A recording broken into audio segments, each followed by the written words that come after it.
Hey, what's going on, guys? Leo here. And so I'm just going to go ahead and jump right into it. We got a pretty fair amount of stuff to talk about. Um, just picking up from the last video we were on, we were talking about how we have this little range resistance here. Obviously, we've broken through this, and the catalyst that caused us to break through was uh, some pretty bullish news. PayPal and I believe Venmo have come out and they've added cryptocurrency purchases to their platform. So users will now be able to buy and sell cryptocurrency through PayPal. I'm not sure if they're trying to just become an exchange because they know that the old system is dying, that's essentially what they are now. Is they're sort of an exchange, similar to how Cash App is. If you don't know what Cash App is, you can go on and you can just what do you call it? Gosh, what's it called? You can just buy Bitcoin right in the app, and so they've done that now with PayPal and also Venmo. So that's really good news. It's not something that I would say we're going to 100K tomorrow, um, but what it does is it lays a foundation for the price to build on because now it's open to hundreds of millions of more users. It's more accessible to them. I believe one of the things that PayPal said was that they want to make it very streamlined, very easy for newcomers to be able to understand cryptocurrency. Um, but that doesn't mean that all these people are suddenly going to be like, oh shit, I'm just going to I'm going to dump half my paycheck right into Bitcoin. That's not what's likely to happen. Um, because this pump here, you got to think about, okay, what's causing this? Is this the people that the users, the fundamental buyers? What I mean by that is this pump caused by a bunch of traders getting super excited and saying, "Oh boy, we're going to the moon," or is it caused by people buying on PayPal? No, it's by traders. They're following. They're saying, "Oh boy, we're going up, we're going higher, we're going higher," and they're buying that order book up and they're buying it up because they think that it's going to break out of 20K and go to 100K by December. That's what all the gurus on YouTube are going to tell you. But if you think about it, no, that's not really what's happening. All that's happening is that people are getting excited, they're buying, they're driving prices higher. And all you can see is that we have a price channel here that's working higher. Oh, and before I forget, I do have a strategy that I'm going to talk about once we're done with Bitcoin. It's if it works out, I could potentially increase my gains by 50% over this bull run. So I'm going to go over that. So stick around. You're definitely going to want to hear that. And it's nothing difficult to do. It's actually pretty simple to understand and whatnot. So excuse me. Back here to the trend channel. So, this is where you're wanting to be buying. You're wanting to be buying down here where you have this confirmed trend line working its way up, you know, kind of down here by where the 55 EMA is. You don't want to be trying to buy up at the top side of this channel because that's where your resistance is. You want to be buying where your support is, selling when you get up higher. If you're doing short-term swings, which I'm not really focused on that in Bitcoin right now. I'm more so just holding. I do all my day trading with futures markets, but anyway, so that's we're going to be running into resistance pretty soon. So a couple things could happen. We could price could continue on up, kind of hit the top of this channel, and then we could just kind of chop along it for a little while before correcting back down to the lower side of this um, channel. I do expect that given the bullish catalyst, I do expect we're going to break this peak here. I'm not saying whether that's going to happen tomorrow or not. I don't know. Nobody knows. But given that bullish catalyst, I would expect us to just slowly kind of grind higher and get up there. I mean, we could get there tomorrow, but whoops, it's my dinner clock going off. Actually, I got a pot roast in the oven. I think it's turned out pretty bad though. Just poking it with a fork is pretty rubbery. I'm not that great of a cook, I guess. Better at cooking steaks. So I'm going to expect something like that. You know, another thing that could happen is we kind of pull back um, to the median line here and consolidate a little bit before continuing on.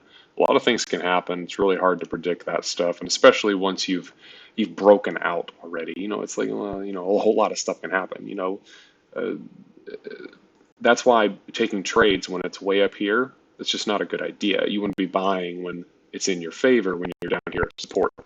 Um, or if you know if you have some sort of a 50 or something, so you have an algo here, and a really nice trade to be taken is, you know, if you get a retracement, we come back down, and that 50 is lining up with your bottom of your channel there. That's a great trade. I take that trade every day. Um, or if and then in combination with that, if you have a little bit of horizontal support and resistance, meaning if you're looking here at these. If you've been paying attention to my other videos, you know what I'm talking about. So right here, if that lined up with the 50, I would like it a whole lot. And really, I would want it to be the lower side, because once you get in here, this is where the price acceptance is. So prices can touch it and bounce, or they can touch it and move into it, chop around a little bit, and before continuing on. But it's the opposite side. It'd be the lower side here. So if we're looking at this as a channel, you have your upper side here where that blue dotted line is, but then you would have your, I'm not going to be exact because I don't want to zoom in, but it'd be something like that where the candle bodies close. Anything below that, there's not much price acceptance, so it's likely to stop there and turn around. So that'd be a good area of confluence if something like that ended up. So, um, you know, yeah, something like that. So if we were to, and I'm not saying it's going to do this, I'm just saying if it did, you know, if it turned back down here, came down to this 50, got that structural resistance, you have the bottom of the channel, that's a buy. That's a real nice buy right there. Anyway, so that's pretty much what we're looking at with Bitcoin.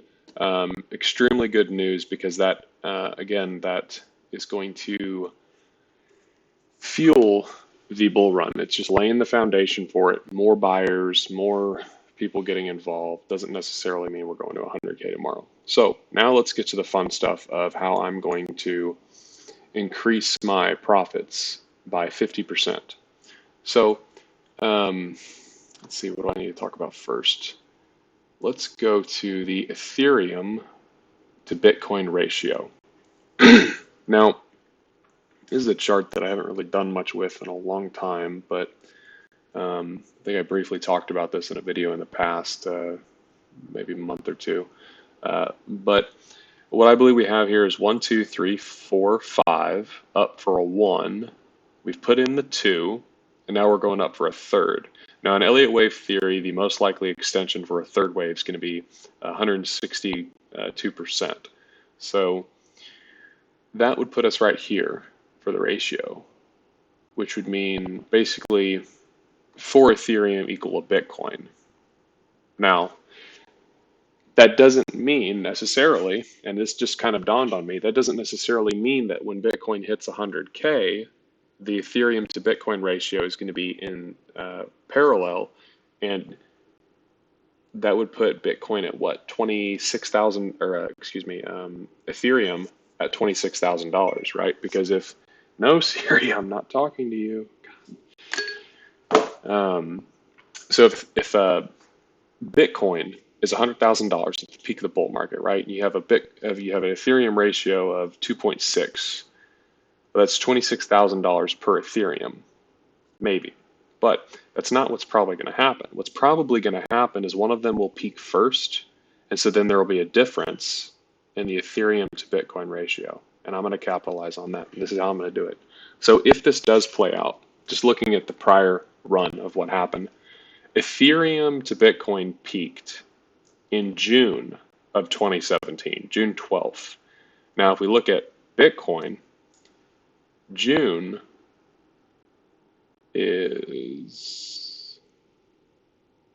was June 12th. So that puts us right here. We're at like $2,500 for Bitcoin, but we know it ran up to 20,000. Okay, so let's go back. So then here when we saw this drop, that was when Bitcoin hit its parabolic run, and we peaked up here around December 16th. Okay, so that's pretty much in line with this dip, right? So now let's go over here to Ethereum to USD. Now we know that the Ethereum peak to US dollar was January 13th of 2018. So that's going to be here. Well, January, what was it, the 18th, right? January like 15th, somewhere around there. So that's basically what this pump is.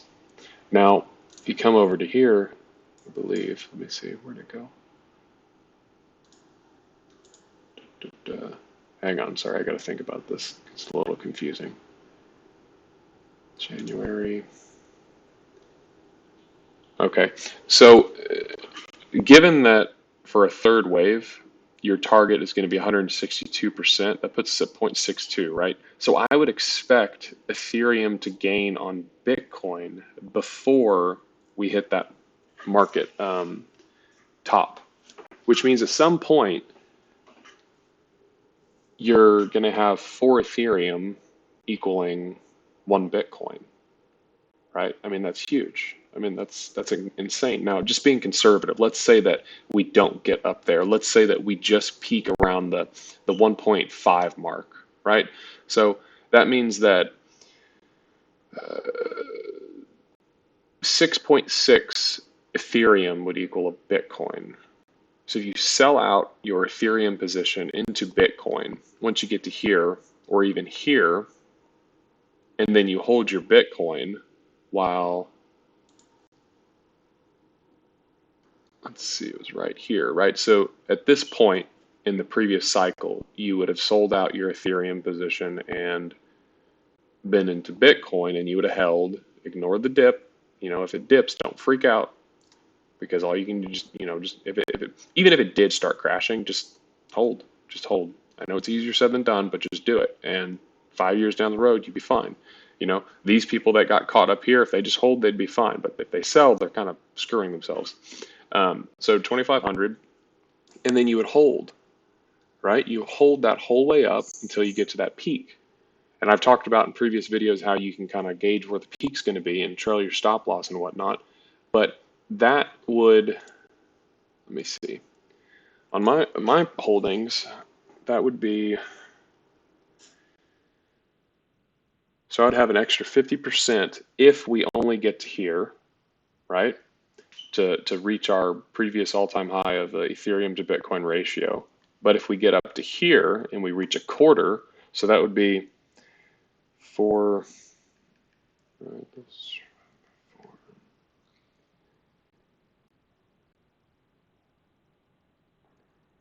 wow, that would make me very happy. What is that? That'd be,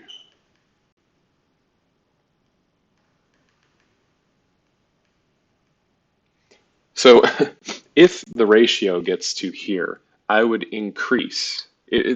So this is just if I were to hold my Ethereum and just sell at the peak relative to the US dollar, versus doing this strategy that I'm talking about where you sell out into Bitcoin and then you sell out into US dollar after that. So if it did get to here, that would increase my profits by 250%. Yeah, that gets me excited. That's very interesting. Um,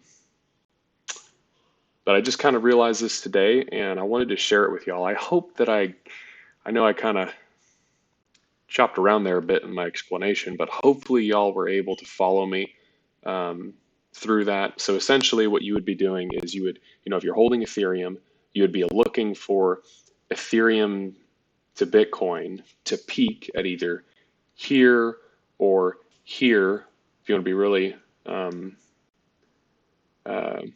bullish on it. And then you would sell out into Bitcoin, right?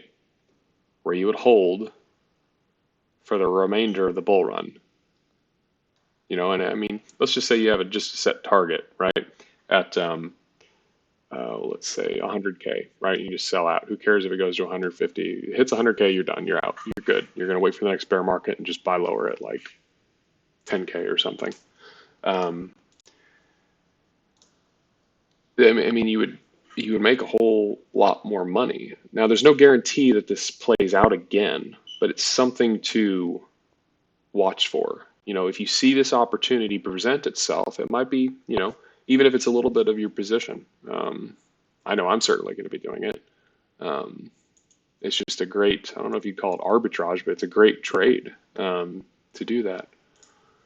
But yeah, let me know down in the comments if I explain that well. If not, I can make another video trying to explain it a little better.